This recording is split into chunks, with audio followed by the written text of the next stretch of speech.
অর্থনীতির অবদান, সেজন্য দরকার আর্থিক হিসাব নিকাশ আর অর্থনীতির চুলচেরা বিশ্লেষণ। আর এই বিশ্লেষণ নিয়ে ডিবিসি নিউজের সাপ্তাহিক আয়োজন অর্থনীতির সংলাপ। সঙ্গে আছি আমি মোস্তফা মাহবুব। অর্থনীতির সংলাপের আজকের বিষয় বিদায়ী বছরে অর্থ বাণিজ্যের প্রাপ্তি কী, এই বিষয় নিয়ে আলোচনায় আজ আমাদের সঙ্গে স্টুডিওতে আছেন Dhaka chamber of commerce and ইন্ডাস্ট্রিজের সাবেক সভাপতি শামস মাহমুদ, আছেন সুপ্রিম কোর্টের জ্যেষ্ঠ আইনজীবী, কোম্পানি আইন ও অর্থনীতি বিশ্লেষক ব্যারিস্টার AM মাসুম, এবং আছেন ইস্ট ওয়েস্ট ইউনিভার্সিটির অর্থনীতি বিভাগের সহকারী অধ্যাপক পারভেজ করিম আব্বাসী। আপনাদের তিনজনকেই স্বাগত জানাচ্ছি আমাদের আজকের অর্থনীতির সংলাপে।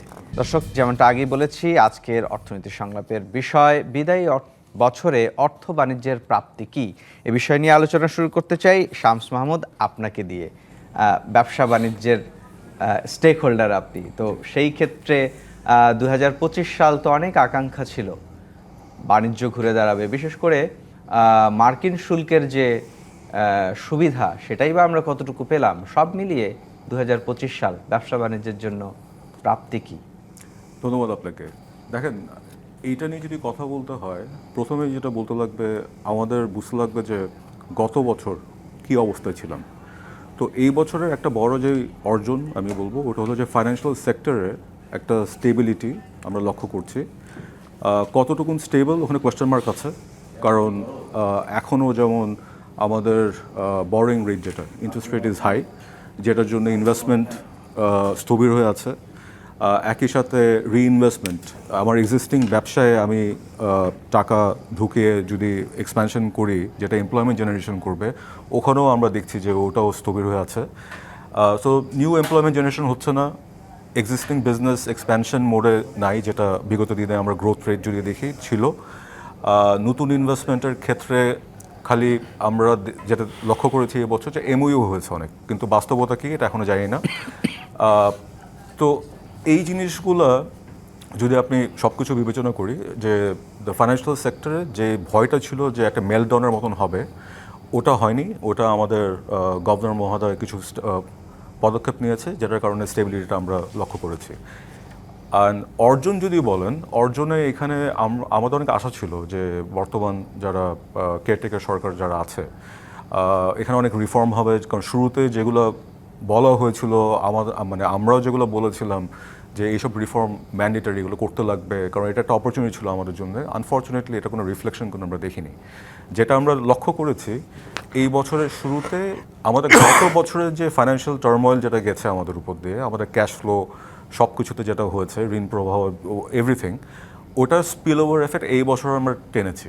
হ্যাঁ, তো গত বছরের পরিস্থিতি এই বছর টেনে আমাদের গ্যাসের বিল বাড়ানো হলো, ইলেকট্রিসিটির দাম বাড়ানো হলো, ওটাও অ্যাবজর্ব করে নিলাম আমরা। আবার ঠিক করে দাম দেওয়ার পরও পর্যাপ্ত পরিমাণ ঠিক প্রেশারে আমরা কিন্তু গ্যাস প্রবাহ পাইনি অনেক ক্ষেত্রে। এটার কারণ অনেক ফ্যাক্টরি এখন ব্যাংক্রাপ্ট হয়ে গেছে, অলমোস্ট বন্ধ হয়ে গেছে, কিন্তু ওদের লায়াবিলিটি কিন্তু ওই সরকারের ব্যর্থতার জন্যে ওটা কিন্তু ওয়েভার দেওয়া হয়নি। হ্যাঁ, উল্টা নিউজ পেপারে লেখা হয় যে ইচ্ছা করে ডিফল্ট করেছে, কিন্তু এরকম মেজরিটি অফ দ্য ফ্যাক্টরিজ সবাই কাজ করতে চাচ্ছিল, কিন্তু বন্ধ হয়ে গেছে ফর দিস ইস্যুস।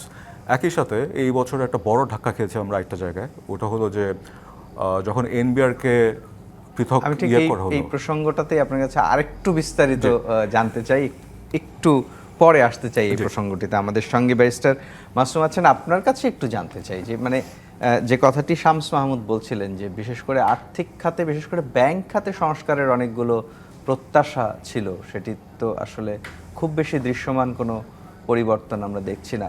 উল্টো আসলে এই খেলাপি ঋণ প্রশ্নে মামলার জট নিশ্চয়ই বেড়েছে সামগ্রিকভাবে। আপনার কাছে জানতে চাই। ধন্যবাদ আপনাকে। আমি শামস ভাইয়ের পয়েন্ট ধরেই আসি, এবং সাথে বাংলাদেশ ব্যাংকের যে গভর্নরের যে স্টেটমেন্ট ভেরি রিসেন্টলি আপনি দেখেছেন, যে ওইটার সাথে একটু একো করে আসি, যে আমাদের যদি ম্যাক্রো ইকোনমির যে স্টেবিলিটিটা আসছে, সেটা কিন্তু আসলেই বলতে হবে যে একটা অনেক ভালো, যদি আপনি সিনারিও ওয়েতে দেখেন। যেমন আমাদের আপনি ব্যালেন্স অফ পেমেন্ট, যেটা অলওয়েজই আমরা দেখতাম যে নেগেটিভ স্টেজে, সেটাকে সারপ্লাস, ট্রেড ডিফিসিট বা কারেন্ট অ্যাকাউন্ট ব্যালেন্স যদিও একটু মাইনাস, কিন্তু ফাইন্যান্সিয়াল অ্যাকাউন্ট প্লাস পজিটিভ। এখানে ইনফ্লেশনটা আমরা 8-এর অ্যারাউন্ড, সাথে সে যেটা পলিসি রেট এখনও 10%-এ। বাট যেই জায়গাটা যদি ওভারঅল আমরা ওই জায়গাটা দেখি, যেটা শামস ভাই টাচ করতে চেয়েছে, যে ইনভেস্টমেন্টটা, সেই ইনভেস্টমেন্টটা যেটা প্রাইভেট ক্রেডিট গ্রোথটা যদি আপনি দেখেন, আমরা একটা সময় ছিল 17-18%, সেইটা এখন 6.2%। তার মানে হলো এখানে প্রাইভেট ক্রেডিট গ্রোথই হচ্ছে না। অন দি আদার হ্যান্ড, আপনি যদি দেখেন যে বাংলাদেশ ব্যাংকের অনেক ক্রেডিবিলিটির জায়গাও কিন্তু স্টেবিলিটি, যেটা আপনার কারেন্সির, সেটা কিন্তু ধরে রেখেছে। প্রায় আপনার প্রয়োজনীয় ডলার কিনেও কিন্তু প্রায় $2.5 বিলিয়ন আমরা দেখেছি লিকুইডিটি সারপ্লাস বা লিকুইডিটি একটা মার্কেটে দেওয়া হয়েছে। স্পেশালি যেটা ব্যাংকিং সেক্টরে, আমি বলবো যে অন্যান্য সেক্টরে তেমন কিছু আমরা দেখি নেই বলার মতো। আমি জানি না, এখানে যদি ইন্স্যুরেন্স সেক্টর বলেন, ক্যাপিটাল, আমি তেমন কিছু দেখি না। বাট যদি আপনি ব্যাংকিং সেক্টরে বলেন, আর না হোক কিছুটা কনফিডেন্স জায়গাটায়, যেমন ধরেন 61 ব্যাংকস, আমরা আগে জানতাম না আমাদের এখানে এনপিএল কত। এখন এনপিএল বলছে যে 6,44,000 বা 6,50,000 crore টাকা। কিন্তু এইটার সাথে যদি আবার রাইট অফটা অ্যাড করেন, এইটার সাথে যদি রিশিডিউল রিস্ট্রাকচারটাকে অ্যাড করেন, এইটার সাথে যদি আবার জুডিশিয়ারিতে যেটা স্টাক হয়ে গেছে, আপনি শুনেছেন হয়তো আমাদের সিটি ব্যাংকের এমডি, উনি বলেছিল অ্যারাউন্ড 11 লাখ কোটি টাকার মতো আপনার ডিস্ট্রেসড অ্যাসেট, যেটা আবার বলছে যে 9.5 লাখ crore টাকা। তাহলে আমরা এখন জানি আমাদের ডিস্ট্রেসড অ্যাসেটটা কত আউট অফ আমাদের টোটাল, আপনার যদি অ্যাডভান্স 18 লাখ crore টাকা আমরা ধরি। তো এই জিনিসটা আমরা আগে জানতাম না। একটু একটু থামাতে চাই এখানে। হ্যাঁ। মানে আপনি জানেন যে আপনার কি রোগ হয়েছে, হ্যাঁ। কিন্তু রোগ হয়ে মানে রোগ জেনে আপনি বসে থাকলেন, চিকিৎসা কি নেওয়া হয়েছে কোনো? আমি ওই জায়গায় আমি একটু পজিটিভ এন্ডে যাব। সেটা হলো যে যদি ধরেন যেই পরিমাণ আপনি যদি 2024-এর সেই সিচুয়েশনটা, যখন প্রিন্টিং করে ব্যাঙ্কগুলিকে মানি সাপ্লাই দেওয়া হচ্ছিল, যেই ব্যাঙ্কগুলি আজকের এই অবস্থা, সেই জায়গা থেকে আমরা দেখছি যে স্টপ করে দিল, মার্জারে আসলো, মার্জার প্রসেস চলছে। অ্যাট দি সেম টাইম আমরা ব্যাঙ্কগুলি আইডেন্টিফাই করা হলো, কোন কোন ব্যাংক কার কতটুক লুপহোল হলো।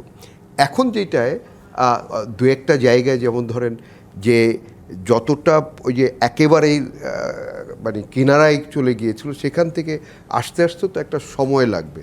সেই জন্য আমি বলবো যে বাংলাদেশ ব্যাংকের যে ইনিশিয়েটিভ, যেমন আইনগুলি তারা স্ট্রেইট, যেমন ধরেন ব্যাংক রেজলিউশন অর্ডিন্যান্স যেটা করলো, সাথে ব্যাংক কোম্পানিজ অ্যাক্ট রিফর্ম করছে, আমরা দেখছি যে ব্যাংক্রাপসি অ্যাক্ট করবে, আমরা দেখছি যে আপনার অর্থনীতি আদালত আইন কিন্তু যেটা, মানে সেটা ওই যে আপনি এই রিফর্মগুলি করছে। কিন্তু যেখানে আপনার এছাড়া তার হাতে অপশনগুলি কী কী ছিল, কারণ যখন সেটিও ঠিক আছে, এছাড়া অপশনগুলো যদি বাদও দেই আমরা, আসলে আপনি বলছিলেন যে আরও কয়েকটা আইন যেটা করবে, যেটা হাতে রয়ে গেছে, কিন্তু সময় তো খুব বেশি নাই। যদি ফেব্রুয়ারিতে নির্বাচন হয়, এই সরকারকে আসলে সেই রিফর্মগুলো মানে সেই আইনগুলো করে তার বাস্তবায়ন শুরু করে যেতে পারবে বলে আপনি মনে করেন? আমার কাছে যেটা মনে হয় যে টাইম স্কেডিউল যেটা ছিল, সেটা হয়তো বা তাদের জন্য অনেকটাই কম হয়ে গেছে। কারণ যে কোনো একটা 61 এত বড় একটা ব্যাংকিং সেক্টরে এতগুলি ব্যাংক, এবং যেখানে এত ধরনের অরাজকতা ছিল, ওই রেগুলেটরিজ ছিল, সেটাকে আইডেন্টিফাই করতে একটা সময় নিয়ে গিয়েছে। এবং সেটা আইডেন্টিফাই করার পরে এখন রিকভারির স্টেজে, এখন সেটা আমার কাছে মনে হয় যে যে স্টেপগুলি নিয়েছে হয়তোবা আরও ফাস্টার হতে পারতো। বাট এই যে মার্জার, এছাড়া বোধহয় কিন্তু বাংলাদেশ ব্যাংকের হাতে অন্য কোনো অপশন আমাদের কাছে ছিল না। নিশ্চয়ই আপনার কাছে এই বিষয়ে আরো শুনবো, কিন্তু তার আগে একটু পারভেজ করিম আব্বাসী আপনার কাছে আসতে চাই। যে কথাটি শামস মাহমুদ বললেন এবং ব্যারিস্টার মাসুমও বলার চেষ্টা করলেন, যে 24-এ যে জায়গা থেকে আসলে শুরু হয়েছিল, সেই পতনের জায়গাটা ঠেকানোর ক্ষেত্রে 2025 এসে বেশ খানিকটাই সরকার সফল হয়েছে। কিন্তু আমাদের কি শুধুই এই পতন ঠেকানোই কি চাহিদা ছিল, নাকি একটা আগাগোড়া একেবারে মানে উল্টো পথে যে গাড়িটা চলছে সেটাকে রাইট ট্র্যাকে আনার একটা প্রত্যাশা ছিল? সেই জায়গায় কতটুকু প্রাপ্তি হয়েছে? আপনার কোয়েশ্চেনে আপনার আনসারটা আছে, সো ইটস এ রিটোরিক্যাল কোয়েশ্চেন। কেননা আমি বলবো যে ওনাদের দুজনের এখানে হচ্ছে তাদের অভিজ্ঞতা এবং হচ্ছে তাদের এখানে যে ওপিনিয়নটা বলেছেন, নিশ্চয়ই কথাটা ঠিক। কিন্তু আপনি যদি এখন দেখেন হচ্ছে economics who specialise in geoeconomics and geopolitics, তিনটাকে যদি আর পলিটিক্যাল ইকোনমি একসাথে নিই, আপনার ডেটাগুলো দেখি, মানে এখন অন্তত এই সরকারের আমরা একটা জিনিস ভালো হয়েছে যে তথ্যটা এখানে সত্যতার উপরে আমরা ভরসা রাখতে পারি, ক্রেডিবিলিটি আছে। লেট মি টেক এখানে ছোটো ছোটো জিনিসগুলো এখানে আছে, এতগুলো ডেটাতে হচ্ছে এই বছর আমাদের ক্যালেন্ডার ইয়ারের জিডিপি গ্রোথ বা এখানে অর্থের প্রতি 3.97% মতো আছে। IMFও বলছে, ওয়ার্ল্ড ব্যাংক বলছে পরের বছরে এটা 4.5 বা 4.6% হবে, তো অর্থনৈতিক প্রবৃদ্ধি হার বাড়তে পারে। আগের 2-3 বছরের তুলনায় এটা হচ্ছে এখানে হচ্ছে বেশ 3% মতো, বা 3%-এর মতো কমে গেছে, ঠিক আছে। এবং অবশ্যই আমরা জানি যে আগের বছরে একটা জিনিস এটা ক্যাভিয়েট হিসেবে দেয় যে আগের যে অবস্থা, যে রাজনৈতিক অস্থিতিশীলতা, সরকারের পতন, তারপর যে ডামাডোল ইত্যাদি ইত্যাদি, 3-4 দিন তো সরকারই ছিল না, এবং তার যে এখানে যে একটা অর্থনৈতিক মিসম্যানেজমেন্ট এবং ম্যানেজমেন্ট হয়েছে, তো তার তুলনায় এই সরকারের এখানে হচ্ছে অ্যাটলিস্ট অর্থনৈতিক পতনটা ঠেকিয়েছে। So I have to give credit where it's due. এবং একটা স্ট্রাকচারাল রিসেট, কাঠামোগত এবার পুনর্বিন্যাস করার চেষ্টা করেছে, কিন্তু চেষ্টাটা সাফিসিয়েন্ট না। Let us call a spade. কেননা আমি যদি মিষ্টি করে কথা বলি তাহলে আমি হয়তো বা তাহলে এখানে হচ্ছে যে এখানে হয়তো বা অনেক কিছু ব্যাপার থেকে আমি চলে যাবো, বা লেট মি এটা বলে উইন্ডো ড্রেসিং। আগে সরকারের আমলে এভাবে ছিল, যেখানে এই গ্রোথ দিয়ে সব কিছু জাস্টিফাই করা যেত। আপনি ওই প্রোগ্রামেও কিন্তু আমি ক্রিটিসাইজ করেছি, আপনি মনে আছে। আর কাজের কথাটা হচ্ছে ঠিকই বলেছে, ক্রেডিট গ্রোথ হচ্ছে 6.32%। কেন ক্রেডিট গ্রোথ সামগ্রিকভাবে পড়ে যাচ্ছে? কেননা আপনি বেসরকারি খাতের আপনি উদ্যোক্তা যদি বলেন, বড় কোম্পানি বলেন, ক্ষুদ্র মাঝারি এন্টারপ্রেনার্সরা বলেন, রাজনৈতিক অস্থিতিশীলতা থাকলে, যখন আপনার পলিসি কন্টিনিউটি থাকবে না, এবং যখন হচ্ছে আপনার নির্বাচন কখন হবে, কিভাবে হবে, এবং তারপর কি হবে, এখানে নির্বাচিত সরকার কে আসবে, এইগুলোর ব্যাপারে যখন শঙ্কা থাকে এবং আইন শৃঙ্খলার অবস্থার অবনতি থাকে, যখন আপনার উত্তরোত্তর হচ্ছে যে শ্রমিক অসন্তোষ থাকে, আপনার চাঁদাবাজি যদি না কমে, তখন কেন আপনি বিনিয়োগ করবেন? আচ্ছা, তারপর দেখুন আপনাদের এখানে হচ্ছে যে আপনার এই আমাদের প্ল্যানিং কমিশনের এখানে জেনারেল ইকোনমিক যে এখানে ডিভিশন জিডি যে রিপোর্টটা আসে, ওখানে বলেছে হচ্ছে এখানে significant fall in foreign direct investment. এটা হচ্ছে গভর্নমেন্টের এখানে, আই হ্যাভ টু অ্যাডমিট যে এখানে হচ্ছে একটা সত্য কথা বলার অন্তত এখানে ওরা প্রেসিডেন্ট শুরু করেছে। তাহলে এত বড় যে আপনি ইনভেস্টমেন্ট সাবমিট করলেন, এখান থেকে আপনার রিটার্নটা কী হলো ট্যাক্স পেয়ার টাকা থেকে? Common sense. আপনার যদি এখানে সামগ্রিক এখানে হচ্ছে যে এখানে সামষ্টিক অর্থনীতির স্থিতিশীলতা না থাকে তাহলে হবে না। আর আমরা রিজার্ভ স্টেবিলাইজ করেছি, সত্যি ভালো কথা। রিজার্ভ স্টেবিলাইজ করার ব্যাপারেও কিন্তু এখানে কিন্তু খুব চমকপ্রদ কথা না, কেন IMF থেকে ADB থেকে আমরা লোন নিয়েছি, ওটাকে স্টেবিলাইজ করেছি। এবং আমাদের রেমিটেন্সটা হচ্ছে যে ইটস রিয়েল সুপার হিরো, যেখানে হচ্ছে যে আমার মাঝে মধ্যে আমাদের এই মে মাসে আমাদের $3 বিলিয়ন মতো চলে আসে, কিন্তু আবার রেড ফ্ল্যাগস আছে। 4 মাস ধরে আমাদের কিন্তু রপ্তানি কমে আসছে। এই ট্যারিফের যে এখন এফেক্টটা, ওটা কিন্তু আমাদের এখন করছে। যুক্তরাষ্ট্রে আমাদের 4% হচ্ছে আমাদের রপ্তানি কমে গেছে। আচ্ছা, আপনি দেখেন ট্যাক্স টু জিডিপি রেশিও 7.1%। এটা আগে ছিল কয়েক বছর আগেও, ডিজিটাইজেশন হওয়ার আগে 10% ছিল। ডিজিটাইজেশন হওয়ার পর আপনার 26 লাখ এখানে হচ্ছে ট্যাক্স পেয়ের মধ্যে মাত্র 2 লক্ষ লোক হচ্ছে করদাতা দেয়। আপনি করবেনটা কি এখানে?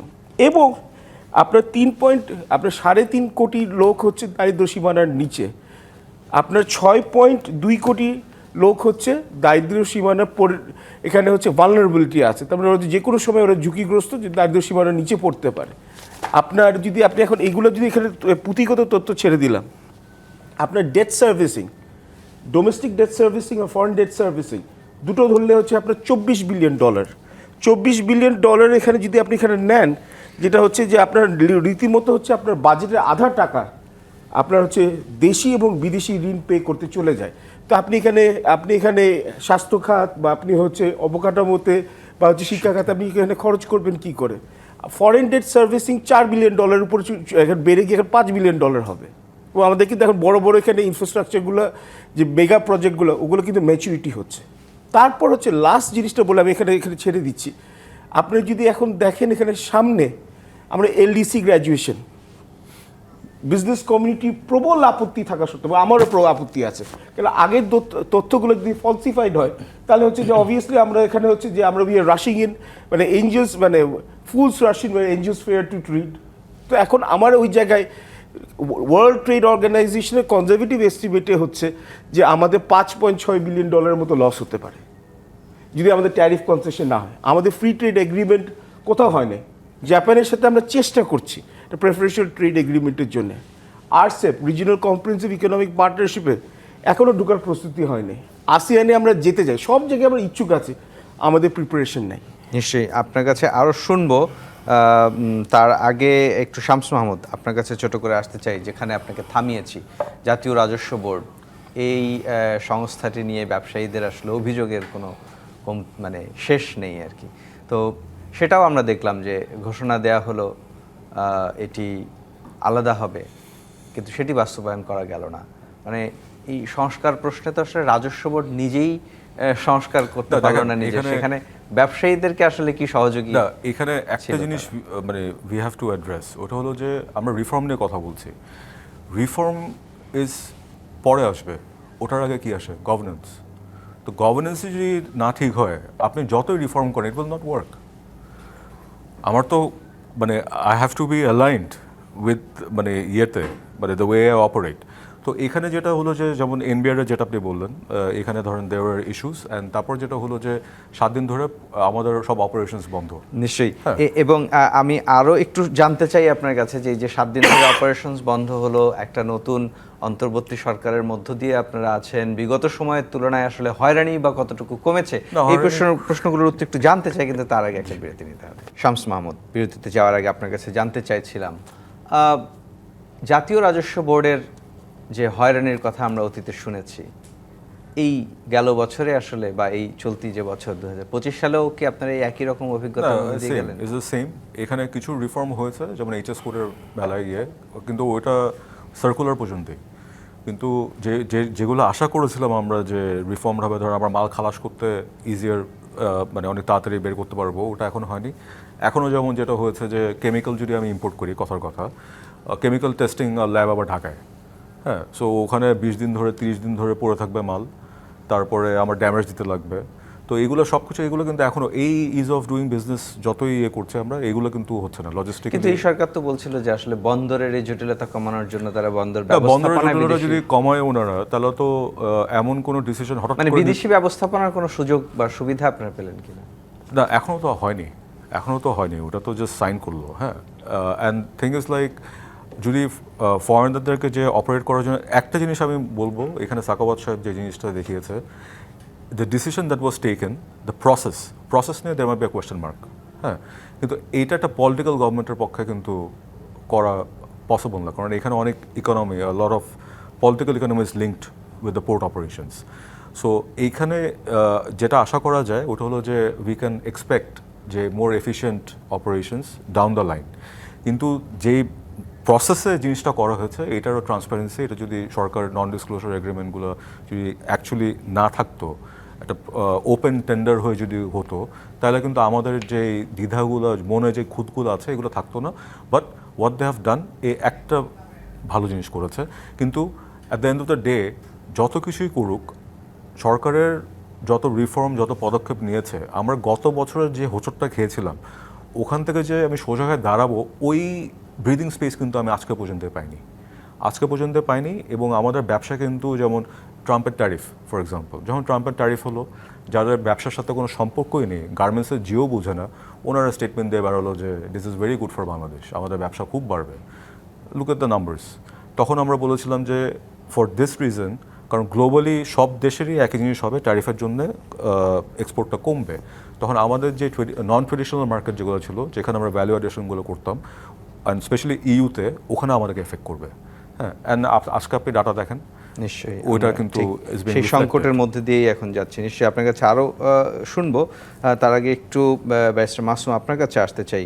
মানে এই যে সরকার একটা ভঙ্গুর অবস্থা থেকে পতনটা ঠেকিয়েছে এবং একটা স্বস্তিজনক জায়গায় দাঁড় করিয়েছে যে আর পতন হচ্ছে না, তো এই যে মানে সরকারকে কি শুধু এই অর্জনের জন্যই আমরা বাহবা দিব, নাকি আমাদের তো প্রত্যাশা ছিল সাংবিধানিক প্রতিষ্ঠানগুলো রিফর্ম হবে এবং এই সরকার চলে যাওয়ার পরও সেই সাংবিধানিক প্রতিষ্ঠানগুলো এমনভাবে কাজ করবে যে ক্ষমতায় যেই আসুক না কেন আইনের শাসন প্রতিষ্ঠা হবে। সেটি কতটুকু সম্ভব হয়েছে? ধন্যবাদ আপনাকে। আসলে আমাদের এক্সপেকটেশন অনেক বেশি ছিল আমার মনে হয়, বাট আমরা যখন দেখলাম যে টিম যেটা অ্যাকচুয়ালি সিলেক্টেড হয়েছিল সেই টিমটা দিয়ে ওই আমাদের এক্সপেক্টেড যতটা আমরা আশা করেছি এইটা ডেলিভারি দেওয়া কোনো ওয়েতেই না। কারণ যেভাবে যাদেরকে সিলেক্ট করা হয়েছে, মোস্ট অফ দ্য ফিউ হয়তো বা কয়েকজনকে পাবেন যাদের ক্রেডিবিলিটি বা যাদের আপনার এক্সপিরিয়েন্স ছিল, বাট মোস্ট অফ দ্যামই এখানে আপনি দেখেছেন যে ভার্চুয়ালি তাদের কোনো এক্সপার্টিস বা ওই ওভার দি কথা বলা ছাড়া আর কিছু ছিল না। তো এই টিম থেকে আপনি এর চাইতে বেশি কিছু আশা করা যায় না। বাট স্পেশালি আমরা যেটা অন্য যেই সেক্টরগুলি ধরেন অন্য ইনস্টিটিউশন যেগুলি আমাদের যেভাবে ড্যামেজ হয়েছিল আগে এবং যেটা রিফর্ম এবং যেভাবে আমরা স্ট্রাকচার্ড আশা করেছিলাম সেটা কিছুই না। আমার কাছে মনে হয় অনেকগুলি আরও বেশি বিলোই স্ট্যান্ডার্ডে চলে গেছে। বাট এখানে যেটা ব্যাংকিং সেক্টর একটা জিনিস বললেই না বললেই নয় যে অ্যাটলিস্ট কনফিডেন্সের যেটা একেবারেই তলানিতে চলে গিয়েছিল, অ্যাটলিস্ট মানুষ জানে এখন কোন কোন ব্যাংকগুলি ভালো, কোথায় তার টাকা রাখলে মোটামুটি টাকাটা পাওয়া যাবে। বাট একটা জিনিস আমার কাছে মনে হয় হিস্ট্রি কখনোই এই রেগুলেটরদেরকে মাফ করবে না। স্পেশালি এই যে মার্জারটা হলো, এই মার্জারে এই যে যারা ইনভেস্টর যারা ছিল সেকেন্ডারি মার্কেটের ইনভেস্টর, এই সেকেন্ডারি মার্কেটের ইনভেস্টরদের আপনি আমাদের কোম্পানি আইন বলেন, ব্যাংক কোম্পানিজ অ্যাক্ট বলেন, যে কোনো আইনে সেটা ইনভেস্টররা পাবে না। কিন্তু এই আমাদের যে কেসটা সেই কেসটা কিন্তু কমপ্লিটলি ডিফারেন্ট। কারণ এখানে যারা রেগুলেটেড ছিল তারা ফ্রড করেছে এবং তারা মিসলিড করে ইনফরমেশন দিয়েছে, যে ইনফরমেশনের বেসিসে সেকেন্ডারি মার্কেট থেকে একেবারে ইনোসেন্ট ইনভেস্টররা কিনেছে। সেই ইনোসেন্ট ইনভেস্টরদের সাথে স্টেট যে ফ্রড করলো, এটা আজকে না হোক, এটা হিস্ট্রি একসময় এটার কোয়েশ্চেনের জবাব দিতে হবে। আমার কাছে যেটা মনে হয় যেটা একেবারে ইনোসেন্ট ইনভেস্টরদের সাথে বিট্রে করা হয়েছে।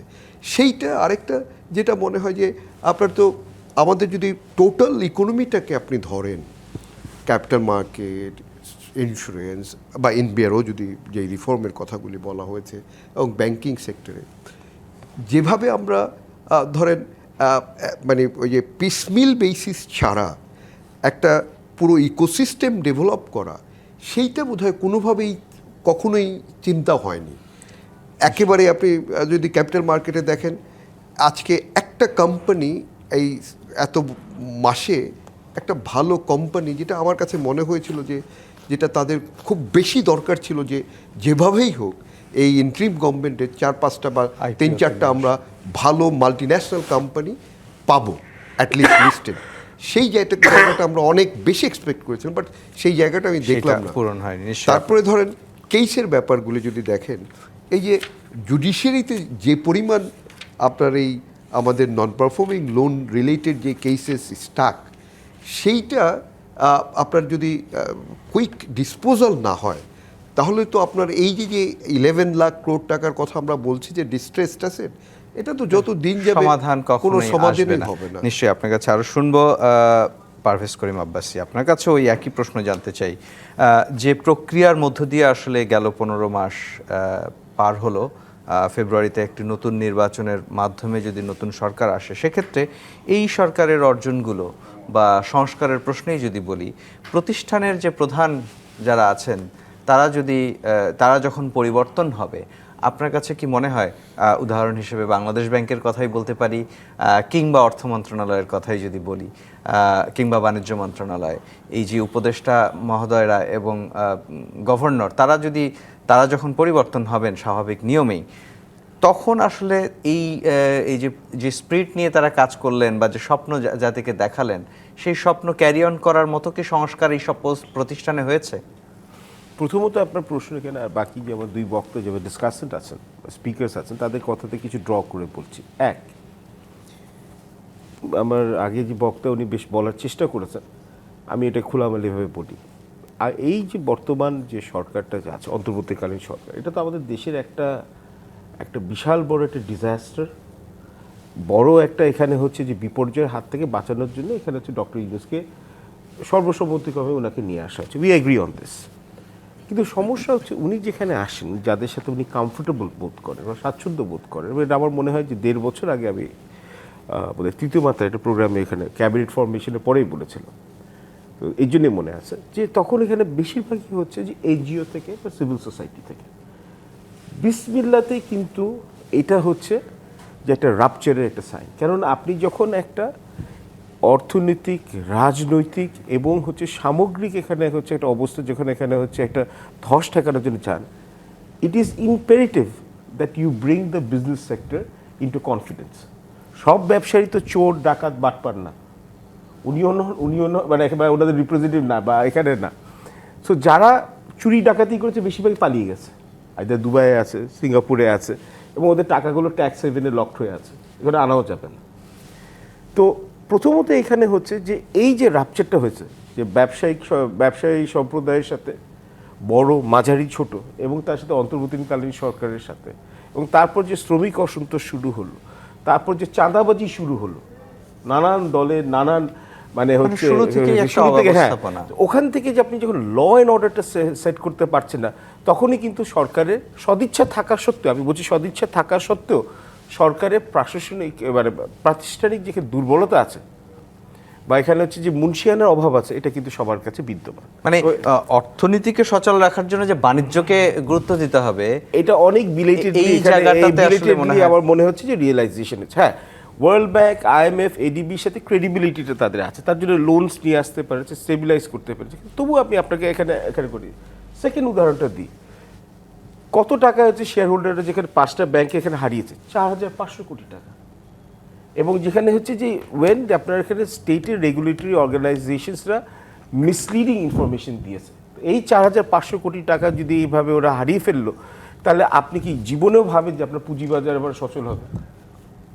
It's a very simple issue. And last but not the least, আপনার যে বাংলাদেশ ব্যাংকের গভর্নর যথেষ্ট প্রথম দিকে ভালো কাজ করেছে, কিন্তু আপনার এই প্রশ্নের উত্তরটা মানে এই কথাটা শুনতে চাই, কিন্তু তার আগে একটা বিরতি নিয়ে আসতে হবে। পারভেজ করিম আব্বাসী, আপনি বলছিলেন বাংলাদেশ ব্যাংকের গভর্নর বিষয়ে কিছু একটা বলছিলেন, সেখানেই থামিয়েছিলাম। জি, আমি ওনার বক্তব্য থেকেই বলছি, প্রত্যেকটি হচ্ছে যে এখানে হচ্ছে যে পেপারে যেটি আসে ওখান থেকে বা ইন্টারভিউতে আসে সেইভাবে বলছি। তো একটা কেন্দ্রীয় ব্যাংকের মূল দায়িত্বটা কি? একটা হচ্ছে মানুষের আস্থা রাখা এবং হচ্ছে ওইভাবে হচ্ছে রেগুলেশনটা করা। এটাই হচ্ছে কেন্দ্রীয় ব্যাংকের হচ্ছে মানে হচ্ছে ইউবিকুইটাস ফিচার অ্যারাউন্ড দ্য ওয়ার্ল্ড। এখন আমাদের যেখানে হচ্ছে কেন্দ্রীয় ব্যাংকের মাননীয় গভর্নর যখন বলেন, হ্যাঁ ঠিক আছে, উনি হচ্ছেন যে উনি একটা চিন্তা ভাবনা করেই বলছেন যে হয়তোবা যে এখানে 37.38% মতো নন পারফর্মিং লোনস আছে অ্যাজ অফ নাও। সামনে এখানে একটা ব্যাংকিং খাতে একটা ধস আসতে পারে বা একটা অর্থনৈতিক ধাক্কা লাগতে পারে, এবং এই ঝুঁকিটাকে এখানে উড়িয়ে দেওয়া যায় না।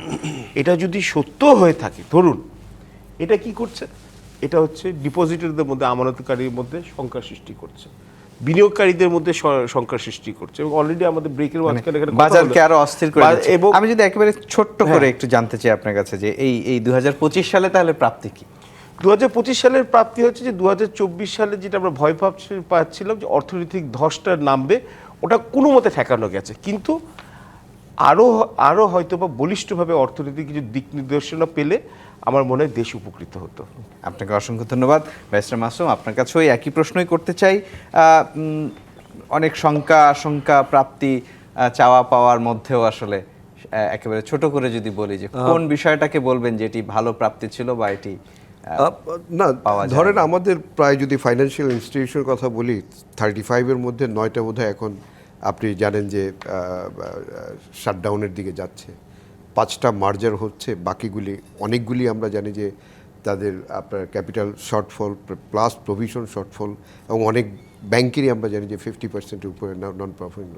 এখন সেই জায়গাটা ওনারা যেভাবে পিসমিল বেসিস, আমার কাছে মনে হয় যে এটা একটা কমপ্লিট একটা সলিউশন নিয়ে তারপরে যদি অ্যাডভান্স হতো, ওরা একটা রোডম্যাপ দিয়ে যেতে পারতো, যেটা নেক্সট গভর্নমেন্ট এসে সেই জায়গা থেকে স্টার্ট করতে পারতো। কিন্তু ওনারা যেটা করেছে, কিছু পিসমিল বেসিস কিছু রিফর্ম, এবং যে আইনগুলি স্পেশালি আমি যেটা বলবো যে বাংলাদেশ ব্যাংকরে যে স্ট্রেংথেনিং করা, এবং যে governor appointment plus deputy governor appointment, এবং তাদের চাকরির যেই মেয়াদ এবং তাদের যে কি বলে ইন্ডিপেন্ডেন্স যেটা, সেই জায়গাটা যেই অর্ডিন্যান্স আসতে যাচ্ছে, সেইটা যদি হয় আমার কাছে মনে হয় যে এইটা একটা বড় প্রাপ্তি হবে। আর যেই আইনগুলির যে ওনারা বলছে যেগুলি ড্রাফট চলছে, সেইটা দেখার পরে বলতে পারবো যে আসলে তাদের ওই জায়গায় অ্যাচিভমেন্টটা কেমন। বাট আমার কাছে মনে হয় যে অনেকটাই পিসমিল বেসিস, পুরো ফাইন্যান্স বা পুরো ইকোনমিটাকে একেবারে ওয়ান বাই ওয়ান যেখানে একটা স্ট্রেইট স্টেপ ডাউন করে যদি অ্যাডভান্স হতো, তাহলে হয়তো অনেক বেশি উপকৃত হতাম। সেই জায়গাটায় বোধ হয় না আমাদের একটা প্রত্যাশা piecemeal হয়তো basis। খানিকটা পূরণ হতো। শামস মাহমুদ, আপনাকে দিয়ে শেষ করব। যে কোনো প্রাপ্তির জন্য আসলে নতুন করে শুরু করতে হয়, চালু করতে হয়। আমরা দেখছি যে সব জায়গায় শুধু বন্ধই হচ্ছে, ব্যাংক বন্ধ হচ্ছে, আর্থিক প্রতিষ্ঠান বন্ধ হচ্ছে, ব্যবসা প্রতিষ্ঠানও অনেক বন্ধ হয়ে গেছে। সেই রকম একটা বাস্তবতায় আসলে অর্থনীতি কি খুব গতিশীল হবে বলে আপনার কি মনে না হয়? দেখেন, এখানে একটা জিনিস হলো যে বিগত দিনের যে বাজেটের সাইজ ছিল, বর্তমান সরকারের কিন্তু একই বাজেটের সাইজ, সিমিলার, কিন্তু সব ব্যবসা is going through turmoil and turbulence. তো that shows the state of the economy at the moment. এখানে জোড়াতালি দিয়ে অনেক কিছু যাচ্ছে, যেটা এটার সামনের দিনগুলোতে আমরা আশঙ্কা করছি যে নির্বাচিত সরকার যেই আসুক, ওনারা কিন্তু একটা বড় সমস্যায় পড়বে। কারণ এখনও কিন্তু আমরা যেটা আশা করেছিলাম যে রিফর্ম হবে, গুড গভর্নেন্স আসবে, যেমন ফর এক্সাম্পল ইভেন বিউরোক্রেসিতে এলডিসি গ্র্যাজুয়েশন করছি, বিউরোক্রেসি ইজ ডিজাইন্ড, ওই রিফর্মটা আসে নেই যে ওদেরকে ইনভেস্টমেন্টমুখী অথবা এলডিসি গ্র্যাজুয়েশন কীভাবে মোকাবেলা করবো, ওইভাবে they will be reformed and they will be business friendly, কীভাবে ডিসিশনগুলো নেওয়া যায়। এটার কিন্তু আমরা কোনো কিছুই দেখিনি। এখানে অনেক ডিসিশন এই সরকার নিয়েছে যেটা একটা নির্বাচিত সরকারের নেওয়া উচিত ছিল। ফর এক্সাম্পল আইএলও রিফর্মগুলো, এটা বিকজ এইটার যে এফেক্টটা আসবে, এটা কিন্তু পরের সরকার has to deal with this. And একই সাথে 2 দিন আগে যে প্রথম আলো এবং ডেইলি স্টারে ধরেন যে ঘটনাটা ঘটেছে, একটা কথা just বলতে চাই, যে ইন্টারন্যাশনাল মিডিয়ায় দিস হ্যাজ কাম আউট। হ্যাঁ, আমরা এখনও সব সেক্টর, অনেক সেক্টর নিয়ে কথা বলি, সব সেক্টর আরও want to talk about that, যে সেক্টর এখন গড়ে ওঠে নেই। We are focused on garments. RMG এখনও 84% of our total income RMG sector থেকে আসছে। All the buyers are worried. এই সিচুয়েশনটা যখন গ্লোবালি যখন যায়, এখন নেক্সট সিজন ইলেকশনের পরে, ইলেকশন একটা সিজনের মাঝখানে পড়ছে আমার, ওই পুরো সিজনে আমাদের এখন অর্ডার কিন্তু কমে গেছে অ্যান্ড কমবে। তো ওইটার যে আমি অলরেডি ব্যবসা প্রতিষ্ঠান হিসাবে স্ট্রাগল করছি, গার্মেন্টস হিসাবে স্ট্রাগল করছি, এই বোঝাগুলো নিয়ে আমার সামনে কি মানে কি দশাটা হবে আমি কিন্তু এখন থেকে আজ করতে পারছি। এবং সামনে যারা নির্বাচিত সরকার আসবে, ওনারা কিন্তু এই পুরা নকডাউন এফেক্ট যেটা, they have to deal with that. So এই সরকারের যে আমাদের আশা ছিল, ছিল জুলাই বিপ্লবের পরে যে ইয়েটা ছিল, আমি বলবো যে ওনারা ট্রাই করেছে, কিন্তু in reality it did not play out the way. এখন আসলে আগামী দিন কি হয় সেটি আমাদের চেয়ে থাকার বিষয়। আপনাকে অসংখ্য ধন্যবাদ, আপনাদের তিনজনকেই অসংখ্য ধন্যবাদ আমাদেরকে সময় দিয়েছেন। দর্শক, আজকের মতো বিদায় নিচ্ছে অর্থনীতি সংলাপ থেকে। ফিরবো অন্য কোনো শনিবার রাত 10টায়। থাকবেন আপনিও, থাকবেন অন্য কোনো অতিথি। ডিবিসি নিউজের সঙ্গেই থাকুন।